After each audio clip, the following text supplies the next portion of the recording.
नवरात्रि के 7वें दिन माँ काल रात्रि की पूजा होती है।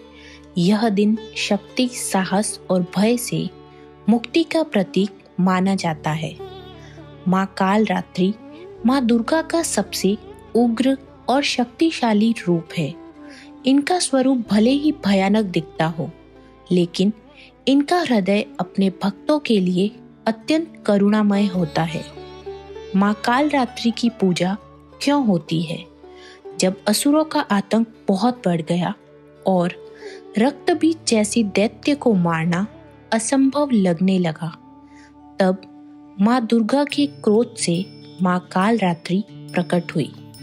माँ काल रात्रि ने अधर्म का नाश किया, असुरों के भय को समाप्त किया और देवताओं को पुनः सुरक्षित किया।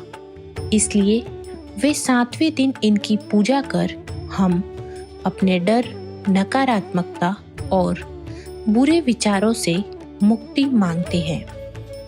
माँ काल रात्रि की कथा। एक समय शुंभ और निशुंभ नाम के 2 असुरों ने स्वर्ग और पृथ्वी पर आतंक मचा रखा था। उनका सेनापति रक्तबीज ऐसा असुर था जिसके रक्त की हर बूंद से एक नया असुर पैदा हो जाता। देवता परेशान होकर माँ दुर्गा के पास गए। माँ दुर्गा ने अपने मस्तक से भयानक रूप वाली शक्ति को जन्म दिया। वही थी माँ काल रात्रि। माँ काल रात्रि ने युद्ध में रक्त बीज का सारा रक्त पी लिया ताकि एक भी नया असुर जन्म न ले सके। अंत में उन्होंने शुंभ निशुंभ सहित सभी दैत्यों का संहार किया और धर्म की विजय कराई। माँ काल रात्रि हमें यह सिखाती है कि डर से भागो मत, उनका सामना करो। अंधकार चाहे जितना गहरा हो, अंत में जीत प्रकाश की होती है।